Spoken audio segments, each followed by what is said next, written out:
pri ďalšom videu a toto video bude konečne jesenné a budú to jesenné DIY plus nejaké dekorácie. Ja som sa na toto video veľmi tešila, takže dúfam, že si ho užijete aj vy a môžeme ísť na ňo. Ako prvé tu máme takýto podnos a na to potrebujeme samozrejme podnos, ja som ho kúpila v Kiku.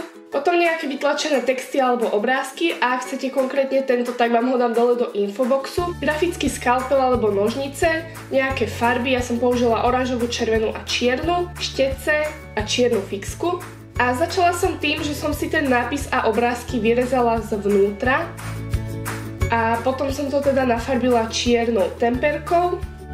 Keď to bolo už ako tak vyschnuté, odlepila som to a potom som to obtiahla čiernou fixkou, aby to nebolo také traslavé. A následne som spravila okolo toho nápisu takýto polkruh, kde som kreslila takéto lístky.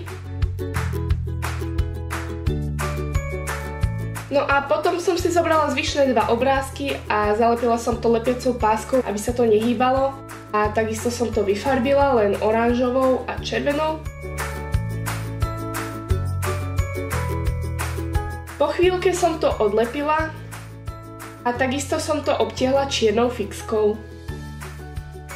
Ďalej tu máme takéto tekvičky a na to potrebujeme hnedý, zelený a oranžový papier, takisto biely výkres, nožnice, hnedú farbičku, lepidlo, oranžovú fixku, dierkovač a nejaký rámik, na ktorý potom dáte tie tekvice. Začala som tým, že som si nakreslila takýto ovál, ktorý som potom vystrihla, podľa ktorého som potom kreslila aj ďalšie, aby boli všetky rovnako veľké. A takisto som si spravila nejaké ovaly aj na oranžový papier. Potom som pomocou pravítka nakreslila na tie biele kruhy takéto oranžové čiarky. Potom som si zobrala hnedú farbičku a poobťahovala som tie kraje. Zobrala som si lepidlo a zalepila som to takto, aby boli akoby tie tri krúžky dokopy. A zo zeleného papiera som vystrihla takéto malé obdĺžníky, ktoré som potom zatočila a prilepila na tekvicu. Z hnedého papiera som si vystrihla takéto trojuholníčky, ktoré som takisto nalepila na tekvicu.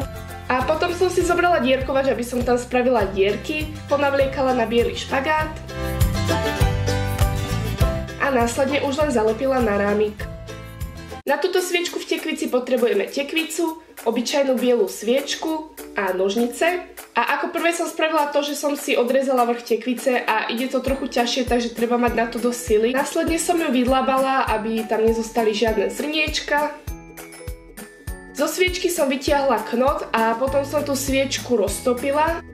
A keď bola roztopená, zobrala som si knot a naliala som trochu z tej roztopenej sviečky dovnútra a ten knot na chvíľku držala, aby to teda zostalo v takom tvare. Potom som tam preliala zvyšok sviečky, aby to bolo až po okraj a nechala stuhnúť.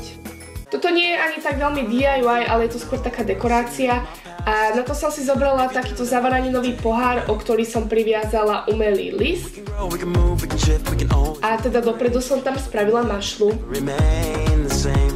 A takisto som aj oživila túto sklenenú vázu alebo pohár takouto jesennou stuhou. No a presúvame sa na to, ako som si to nakoniec vyzdobila a do tej vázy som dala takéto tekvice. Potom som tam dala takýto medený košík, ktorý mám z Kiku a do neho som pridala okrasné tekvice a nejaké umelé jesenné listy. Pri neho som položila listový tanier, na ktorý som dala tekvicovú sviečku. No a potom som tam samozrejme dala ten podnos, rámik a do zavaraninového pohára som dala svetielka.